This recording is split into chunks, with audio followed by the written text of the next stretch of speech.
One day, Sri Ramakrishna and I were returning from Calcutta by horse carriage. When the carriage reached the crossroad at Barangagore, he asked, "Is it Barangagore?" "Yes," I replied. And Ramakrishna said, "I am extremely hungry. Do you have any money in your pocket?" "Yes, I have." You see, I always took some money with me whenever I went anywhere with the master, since occasionally he would ask me to give coins to the beggars on the street. And the master asked, "Could you buy some fried bread from Fagu's shop?" And I replied, "Of course. Please wait, I shall bring it very quickly." When I came back with the food, I found the master was not in the carriage. I asked the coachman, "Where has the master gone?" And he replied, "The master left the carriage some time ago and went in that direction." So leaving the food in the carriage, I ran and found the master walking rapidly. I called to him, "Master, where are you going? I have brought the food for you." But he did not listen to me at all. I then grabbed his arm and hand and said, "Where are you going alone? Let us return to our carriage." The master exclaimed, "What? What? Who are you?"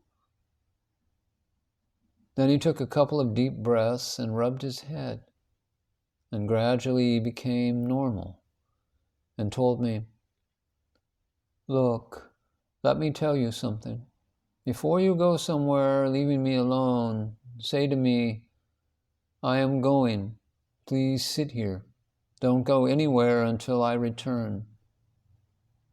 If I agree, then this kind of thing will not happen." When the master was in samadhi, his gaze was fixed, as is seen in his photograph. Tears of joy would flow from the outer corners of his eyes and roll down his mustache and beard and chest. Sometimes after samadhi, he would talk in a mysterious language that no one could understand. One day, Keshab Sen came to Dakshineswar with his followers and asked the master, "Sir, my Mr. Cook is a pandit and devotee, and he is waiting in the boat. Would you like to go on a boat ride with us?" The master agreed and said to me, "Oh, Ramlal, you come with me." When we reached the boat, Keshab introduced the master to Mr. Cook, who was very happy. After a while, the steamboat came near the Barabazar bridge, and the master said to Keshab, "Keshab, I am hungry. Could you give me something to eat?" And Keshab said, "Tell me, sir, whatever you would like to eat, I shall get for you." "Let Ramlal go and get some sweets." I came back with the sweets and a betel roll and some tobacco for the master. And then the master asked me to clean a place on the steamer with Ganges water, and he ate the refreshments there. After he had finished eating, he smoked some tobacco. It was evening, and he was in an ecstatic mood. We helped him get down from the steamer, and he was staggering as we put him in the carriage. The Europeans laughed and whispered to Keshab. I asked Keshab why they were laughing, and he replied, "They said that the master was drunk, too much wine, so he is staggering." I told them that he did not drink any wine, but he is in a divine mood, and that is why he is intoxicated. Those people were amazed, seeing the master in samadhi. After arriving at Dakshineswar, the master became normal. And I told him that the Europeans had laughed when they saw him staggering like a drunkard. And the master said with a smile, "Is that so?"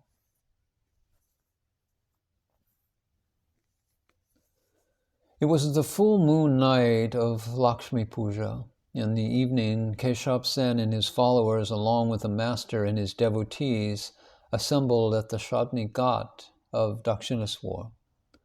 I prepared 3 large baskets of puffed rice with coconut and other spices, which they all enjoyed. After some time, the master said to Keshav, "Keshav, we want to hear you lecture.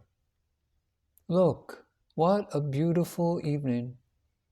The full moon is smiling and the Ganges is flowing nearby.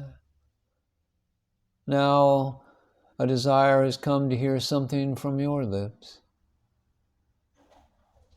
Keshav was a little hesitant and felt shy to lecture in front of the master, but he could not refuse the master's request, so he stood on the pavement of the Shandni and gave a talk.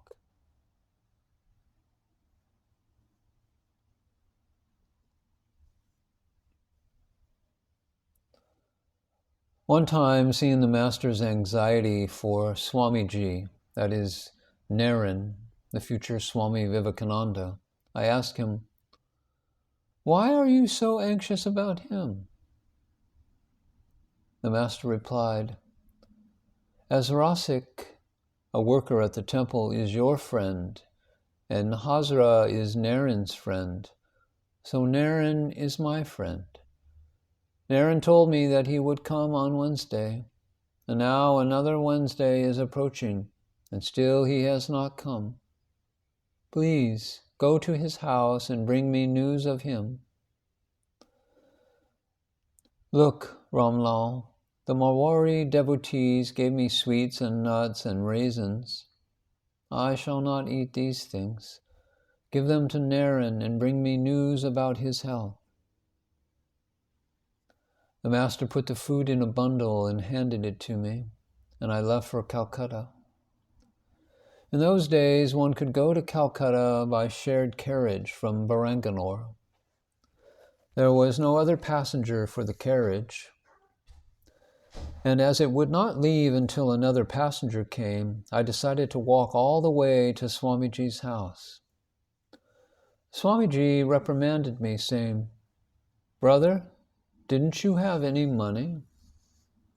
And I replied, "Yes, I have money, but I realized that the carriage would be leaving late, so I walked." Naren, that is Swamiji, washed my feet and fanned me. I said to him, "You told the master that you would visit him on Wednesday, but you didn't.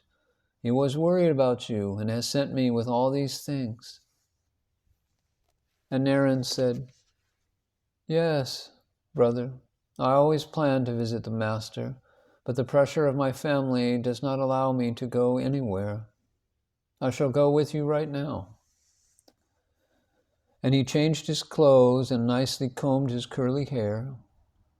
When we reached Dakshineswar, Swamiji bowed down to the master, and the master wiped the dust from his forehead. Then he ruffled Swamiji's hair with his fingers and said, "This foppishness does not befit you. Will you stay here today?" "Yes, master," replied Swamiji. And the master told me, "Ramlal, please arrange some nice food for him.